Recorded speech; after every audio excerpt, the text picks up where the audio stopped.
Akwesa. Akwe. Because ọ ga-asọ m ka mmale onye bụ afọ anyị na onye bụ n'Onicha-Ugbo.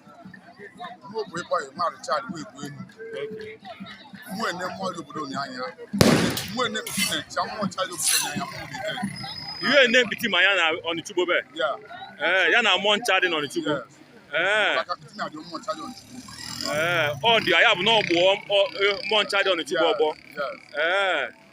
Nchọ ịma anyị onwe ife na-eje eme ya eje alụwa n'ahụ ọbụla kọdụ ụbọchị ọbụla. Every day, I can go again now. Always got the time of tradition. Make okay anyway. When the time, yeah, you can put the last person. Take care, they make care. About CNE, about wedge, you have the last person. After how messy, in your budo, as you mess yours without doing it, why you choose not anyone? You have the power. Okay. Kiki just a lost Mkpitime na Onicha-Ugbo be. Even the lost Mkpitime. Messini, they go man. Maybe PGT, ndị ọyị nzukọ ndị outside iji ego ndị ọlụlụ ọrụ asụpụta for the occasion. Ya bụ na ndị mmadụ abịa afọ na asị ya odu wee lụọ Mkpitime. Yes, ndị mmadụ abịa from outside. Many places. Onye ogbe ka isi bịa n'Onicha-Ugbo be. Onye Dumube. O nwe ife nche ịchọpụ ha n'Onicha-Ugbo be. Dịka ị na onwe na-alụ Mkpitime, ị bụ chief priest kọda. Chief priest. Ihe ihu n'ala ekene obi Onicha-Ugbo. Mba, anyị na-esu because of the time of the old days, you know, so from there, I just saw what is that. I can I know when I like you shoot one, I am also because I go when they can also do it. Ya bụ n'ịdị ehu n'ala obi ekene. Kama ka ndị Dumugbo ọzọ bisi na Onicha-Ugbo. Ya bụ na onwe onye ehu n'ekene obi Onicha-Ugbo.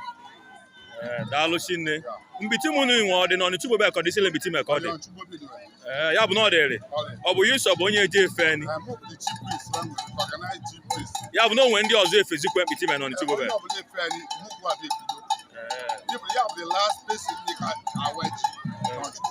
Okay. We have been speaking with the chief priest of Mkpitime in Onicha-Ugbo. He's one of the Okay, we have been speaking with the chief priest of Mkpitime in Onicha-Ugbo today as they are celebrating their festival. He has just told us that he doesn't bow before the king, that they must finish their own festival. After the festival, that the worshiping of the Mkpitime is the last thing to be done before any other people can begin to bury in Onicha-Ugbo here. So thank you very much, chief priest.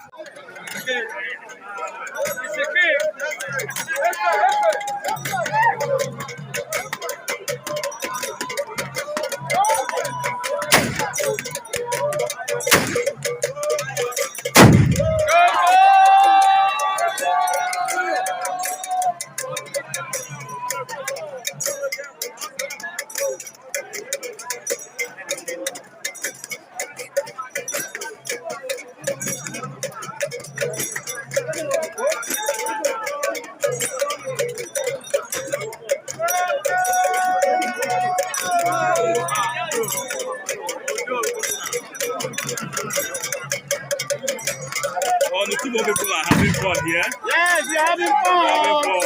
We're celebrating tradition. Guinness, tradition. We're enjoying ourselves here.